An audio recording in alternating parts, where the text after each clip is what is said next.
Welcome students. In our previous class, we were discussing certain standards related to the security. We have seen two types of the securities. First one is SSL and the second one is OpenID. We just discussed upon the SSL in our previous class. SSL basically stands for Secure Sockets Layer, right? So what it does is that it just establishes an encrypted connection between your web browser and the web server. So web browser and web server here, you can say kind of a client and server architecture. The person who is trying to get access to the cloud data will get connected to the web browser, okay, using this encrypted link, which will be provided by the SSL. Then if it happens so, then the communication which gets exchanged between the client and server will stay private. Okay. Now, in order to establish in order to effectively use SSL, there should be something called as an SSL certificate.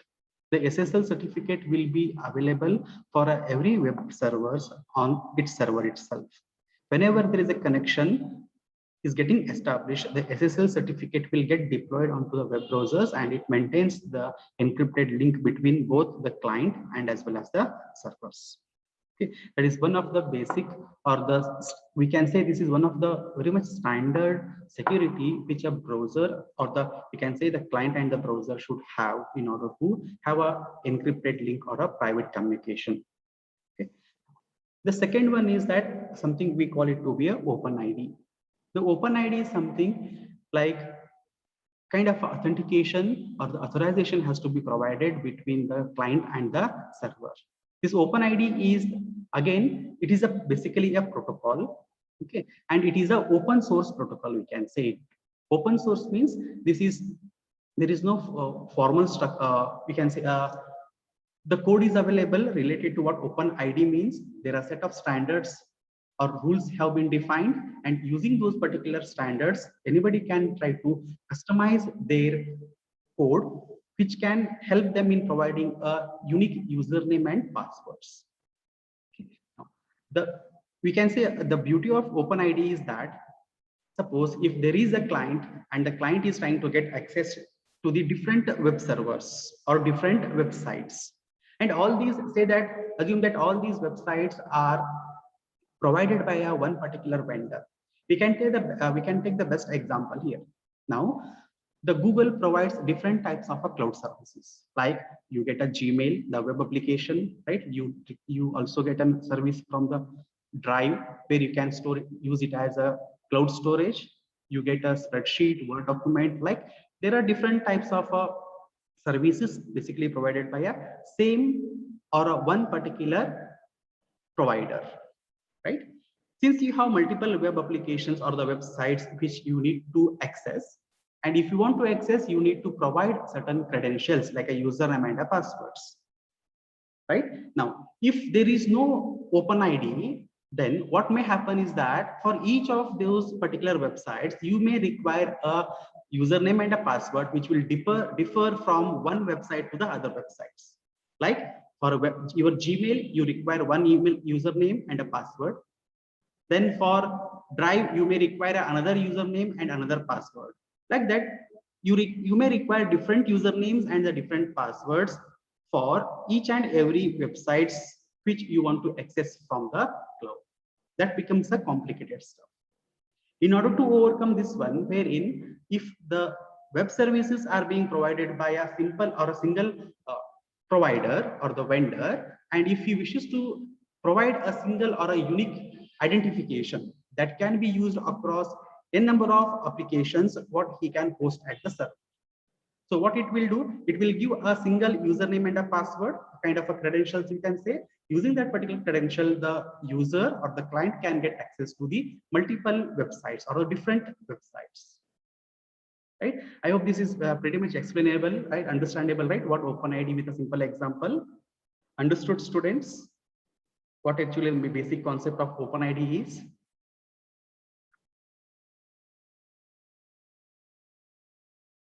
Okay. The next set of standards we are going to look into is something called as the clients. Okay. So clients means at the client side how the data is being displayed or presented, right? So here the standards can be the HTML or dynamic HTML. I'm not going to go in detail about these couple of points because you are already studying HTML in your web programming. The basic concept of HTML and dynamic HTML still holds good exactly over here. Just to summarize in a simple terms, right? In HTML, what HTML stands for? Hypertext Markup Language, right? Now, if you just use plain HTML, will it be user friendly, or the look and feel of the websites would be easy, or would it be helpful for the user? Or you would use something different to make it little more attractive? Can anyone tell me what are the basic things you would require to make an attractive web pages using HTML? We require CSS, sir. Yes, CSS is very much essential, right? Because you want to make a beautification of your web pages. The data might, anyway, the data is coming from, originating from the server, and it is presented on the client side on the web browser, and that data you don't want to appear just as a simple content, simple text, or a basic presentation. You want to make little more attractive presentations. In that case, you require something called as an CSS, that is cascading style sheets, which provides different types of styles, fonts, or a formatting to the data that is being presented on the web browser. Okay. Now, if you want to make it interactive, will this particular only CSS is fine, or you need to have certain additional stuffs over there? By using JavaScript, we can create pop-ups and Yes. validations. Yes, very good. So if you want to have the interactions, right? If you want to have the interactions on a web page, or which your user is focusing upon, then they require certain type of scripting languages, and the HTML uses JavaScript. So making these three things, the HTML, CSS, and JavaScript, one can pretty much design the HTML pages or web pages. If you make use of these things, then probably the web page which you might design remains to be a static web page, right? Nowadays, nobody wants to have a static web page. They want to make use of something called as an dynamic web pages. In that case, the web pages can be designed using another type of a standard. We call it as DHTML, right? I think you are studying DHTML in your web programming, if I'm not wrong.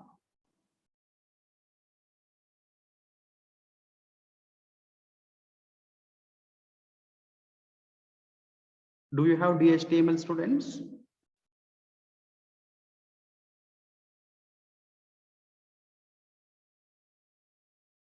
So basically this DHTML has 4 different parts. The markup language, that is nothing but the HTML, the scripts, that is nothing but the JavaScripts, right? And you require the CSS, and along with that, for the object references, you will have a document object model that probably you have heard it as DOM, right? So I will give it to you for self-study about this HTML and DHTML. Okay.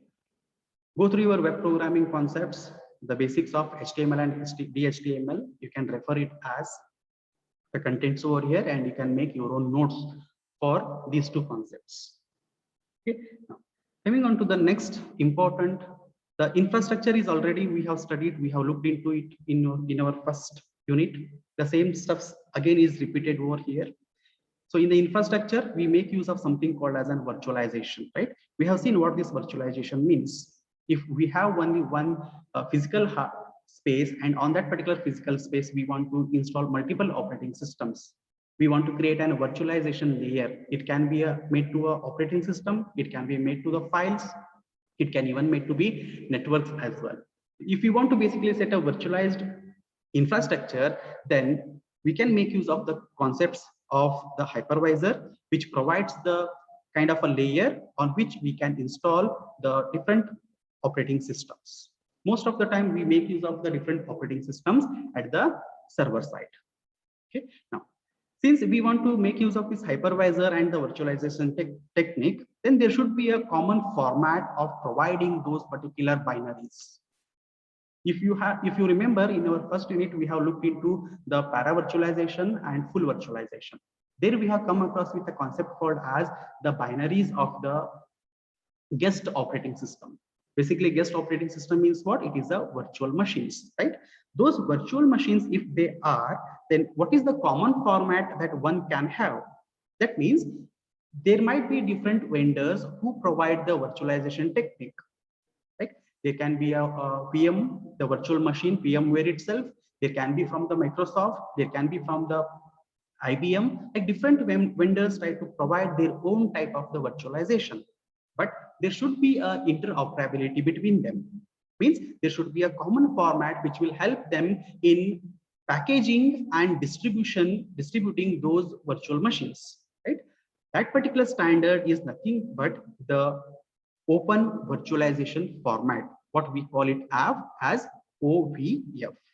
So OVF is nothing but the open virtualization format that provides a common packaging and the distribution of the virtual machines which have been created by a different vendors.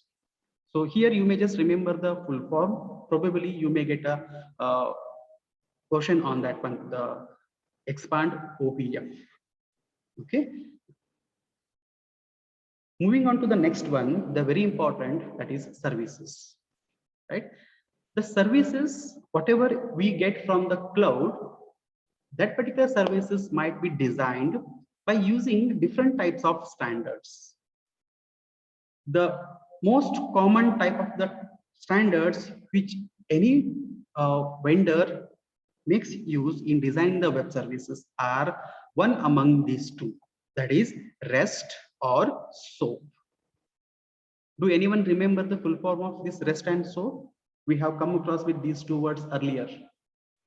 Can anyone recollect? REST stands for Representational State Transfer, and SOAP, Simple Object Access Protocol. Okay, let us try to understand this one. I will try to explain with certain examples because in your textbook, the contents are not given properly with respect to the REST and SOAP. But let me try to give you an attempt where you can understand what actually the REST and a SOAP means. Okay, if you want to understand this one, you should know the concept, some basic concepts about the HTTP. Right? What is the full form of HTTP, students? Hypertext Transfer Protocol. Hypertext Transfer Protocol. Okay. Do you remember the methods of HTTP which are used for communication? There are different methods of HTTP. Do you remember? GET is one of them. I'm just giving you a hint. Post. Yeah, GET, POST, PUT, and DELETE are the four different methods, right? Now, let us try to understand what a REST means and what a SOAP means. First, okay, REST is representational state transfer. It is an architectural style. It is an architectural style, whereas the SOAP, that is Simple Object Access Protocol, is a protocol. Why I am highlighting here is that there is a drastic change between these two concepts. The REST is an architectural style and SOAP is a protocol. The main difference here is that the REST means since it is an architectural style, there is no rigid body which puts certain rules on that you have to do in this way itself. There is no rigid body which will monitor the architectural style. But whereas the SOAP, since it is a protocol, whenever we get a word, a protocol in technologies, that means there will be definitely a set of rules. If there are set of rules, that means that if someone wants to make use of that concept or that technology to develop certain applications, then there will come into a picture something called as the rigid body or the organization who will enforce the constraints or the rules. This SOAP is being monitored tightly by the W3C. Okay, what is W3C, by the way?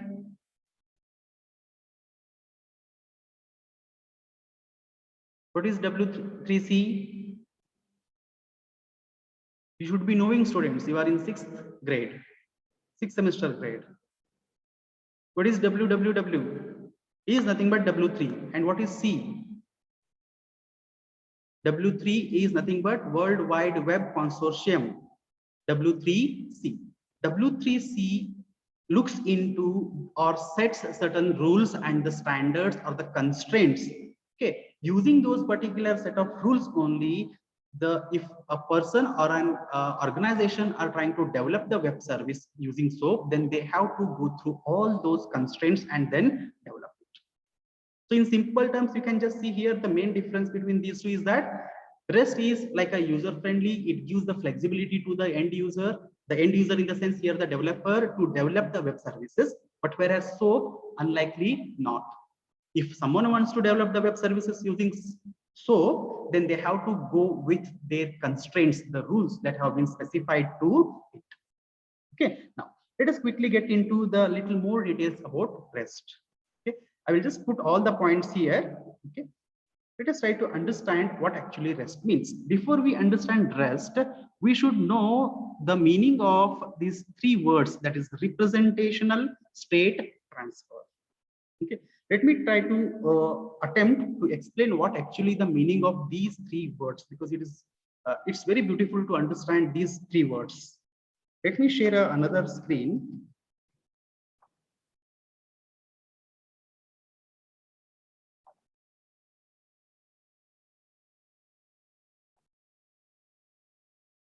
Are you able to see this paint of MS Paint? Is it visible? Yes, sir. Yes. Now, try to understand that this is something our client, and on the other hand, let's say we have a server, right? Now, client means it is a website which you are trying to view at the user side. Let me write something here, the client, and on the other hand, we have the server. So we know that the server means there is a service which is running on the server, and the client can get access to that particular server in order to get the services. Okay, now this all server, whatever service it is being hosted, assume that all these are on the cloud interfaces, and the client is trying to access it through the web browsers. Representational state transfer. Okay, first let us try to understand what representational or a representation means. Now, the best simple example I can give, say you're trying to get certain information, right, from the client. That getting that information, we refer it to be a request that is being provided or that is being originated from the client towards the server. There is a request basically that is being requested, information or a data is being requested, right? So request will get communicated from the client towards the server, and in return, obviously, the server has to give the information back. That information, whatever it provides back, we call it to be a what? A response. There will be a response by the server. This is a basic concept between the communication that happens between the client and the server. Okay. Now, representational means, suppose the thing which we are looking at are, we can just try to say that they are some information, right, related to one particular object. Those objects are referred as, in this particular process, are called as resources. Are called as resources. Resources are nothing but, suppose if there is an object, like consider a particular say mobile device. You are trying to look at certain mobile device from the web servers. Okay, you are trying to request, you are created a request, and in turn there is a response. That response is being given as the resources in REST APIs. Okay. Now, resource means what? What actually it contains? It may contain the ID of that particular resource. Now, suppose here resource, we mean to say, for an example, we have taken it to be a mobile device, particular mobile device which you are looking for. So internally for this particular mobile device on the server, this particular mobile resource may have its own attributes, like there can be an ID. Say that ID might be 1 over there. The ID might be 1 for that particular mobile device. Then there might be a name for that particular device. Say, call that particular name to be a Moto, whatever the name is, say Moto E9 or some name is been given. Then there might be certain more attributes of that one, call it to be a price. Okay, so the current price at that particular moment could be certain random number. Say, call it that, say some 10,000 rupees is the price. Okay, now assume that these are the 3 attributes which are there for this particular resource. When a request is being originated from the client saying that I want to get a resource of this particular mobile device, then internally it just fetches its ID, its name, and its price, and all these 3 will be given back to the client as a resources. Okay, so this response is given back.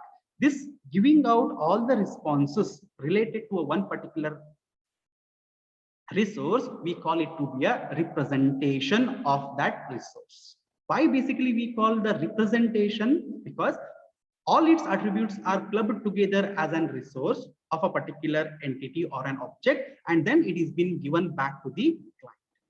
Okay, that is first point, that is representation. The representation is made as the resources. Second term is nothing but the representational state, right? State means what? Here, the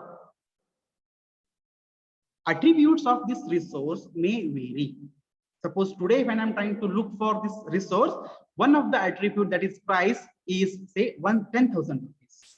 But tomorrow this particular price may get vary. That time it may be a different number, right? Suppose during that time if it get changed to the say different numbers, let's say, let me try to modify it here. Say it may get changed to 11,000 rupees. It may get changed to 11,000 rupees. During that time, the request, whatever I ask for from the server, it is going to give me a response wherein there will be a different state of this resource compared with its previous response, what it has given. The state of the resource is being modified and is given back to the client. So the representational state keeps on modifying, and at present, whatever the state of that particular resource is there will be given back to the client as the response. So the last word that you may understand here, representational state transfer. The state of the resource is being given or transferred back to the client. In REST architecture, that is in REST architecture, the more focus is something we can say it is given to the nouns rather than the verbs. Okay, now probably noun means here, suppose if I just want to give you an analogy or how this particular web request may consist of, say HTTP, okay, then there might be certain website, say XYZ is the website.com. Okay, there is domain name. Then we want to know the resource here. So resource might be something here, say mobile. Okay, then which particular mobile I want to know, I want to get the request that is being provided by its ID. That is one. So now here, how it gets the response is basically based upon the URI of the resource. So URI means what? Unified. Can anyone tell? URI, uniform resource identifier, right? How you have the URL, the same way there will be a URI, right? That based upon that particular URI, it is going to fetch the data from the server as a resource and will be given back to the client. This communication or this representation of the web server in REST is highly dominated by the HTTP, because HTTP has 4 different methods. What are those 4 different methods? Get, put, post, and delete. Right? Agree, students? Get, post, put, and delete. These are nothing but the basic concept of CRUD operations. They are nothing but the concepts of CRUD operations. So what is now basically a CRUD means here? Create, R means read, U means update, D means delete. The basic 4 operations. All these basic 4 operations can be performed using the HTTP's methods. Right? So HTTP method get means what? It is like you are trying to read the data of a particular resource, wherein the R will come into picture. That if I want to read some data, then I need to use get method with respect to HTTP. Are you following, students?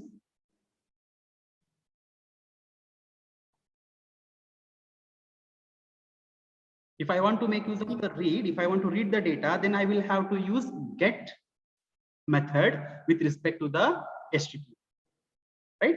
And if I want to create certain data, or if I want to create certain resources, then I need to use the method called as put. That is, sorry, the post. Post will create the new data, right? Or you can say new resources. Then you update. If I want to make any updates to the resources, then I can make use of the method called as a put. And for if I want to delete certain resources, then I can make use of the delete method of the HTTP. Making use of these methods of HTTP along with the rule or the constraints or the architecture of the REST, we can create the web servers or the web APIs. If any API is created using the REST architectural style, then we call it to be a RESTful API. There is a one verb usually we provide, that is RESTful API. We call it as RESTful API. Did you get certain idea about what a REST is?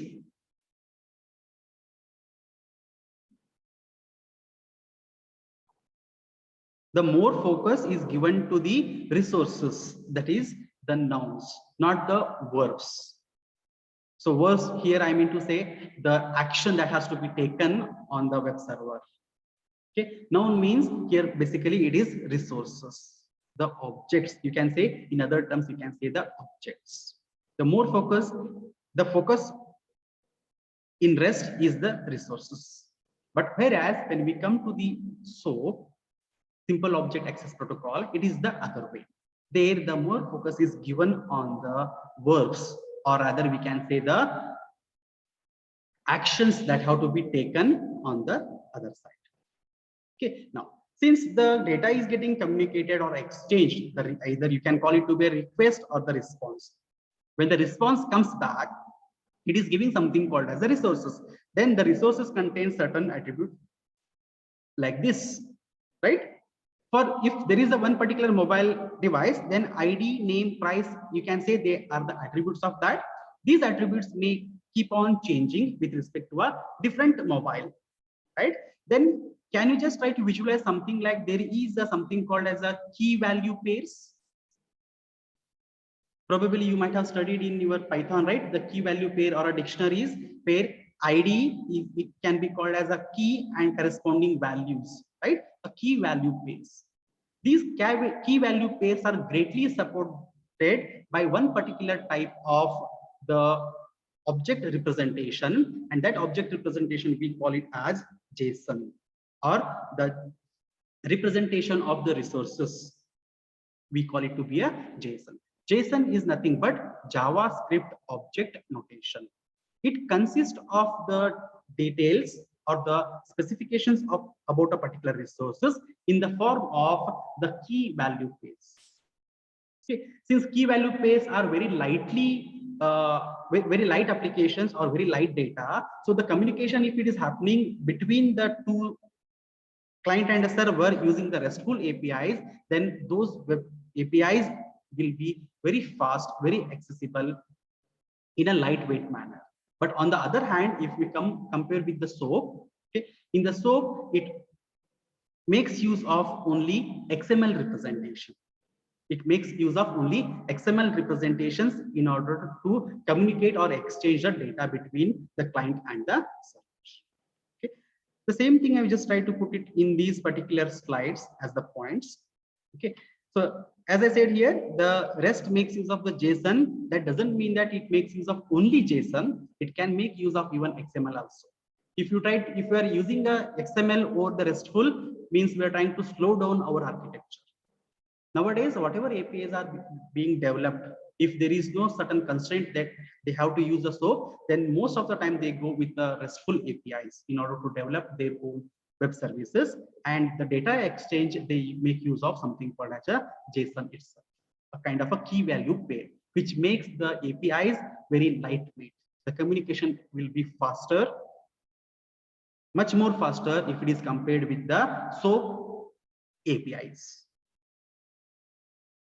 Okay, you can just see here the next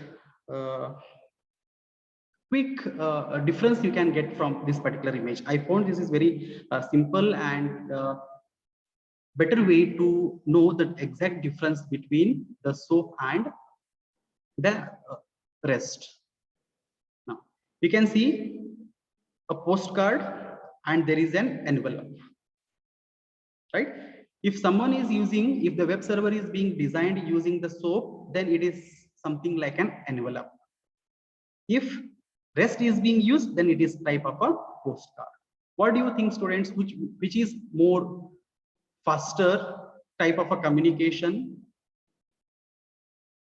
If someone wants to read the data, then if you have a postcard with you and if you have an envelope, then which gives you a more flexibility or more easy to read the data? Postcard. Postcard, right? Because the data is already available over there. You can just read whatever content is there. But unlike in the envelope, what happens? Envelope will be sealed, right? You have to first open the envelope, then take out the paper on that, then if it is folded, unfold it, and then start reading. It puts more burden on the creating the envelope, right? The analogy of envelope is exactly the way how SOAP works. Okay, basically SOAP consists of three things. The first one is the envelope itself, the XML body, because the SOAP makes use of XML in order to exchange the data, right? So that XML consists of three things basically. First one is the envelope, second is the head, third is the body, right? The envelope indicates what type of the head and the body is going to consist of, its origination and all. And head may consist of then optional content like the type of the encryptions, what they want to use, the source from where it is being initiated, all those stuffs. And the body, third part body means the actual content of that particular message or the data that is being communicated. So the basically this, if we make use of the XML, then we're trying to overburden the communication channel. We're trying to put more data over the communication channel. But if we make use of something REST, then it becomes very lightweight because data is directly available in the form of a key value base, because we make use of something called as a JSON there, JavaScript object notation. Okay. I have given an additional slide here. This is, as I'm telling you, this is additional. Okay, if you want to know more about what SOAP in a differentiated format, you can just look into it. Okay, the first and second parts are very, very important, students. The first is protocol. SOAP is a protocol, means there are certain guidelines, there are certain rules or constraints that how to be mandatorily used. Whereas the REST, it is an architecture, it is open-ended, we can customize it according to our use, but we have to customize such a way that we are using it effectively, right?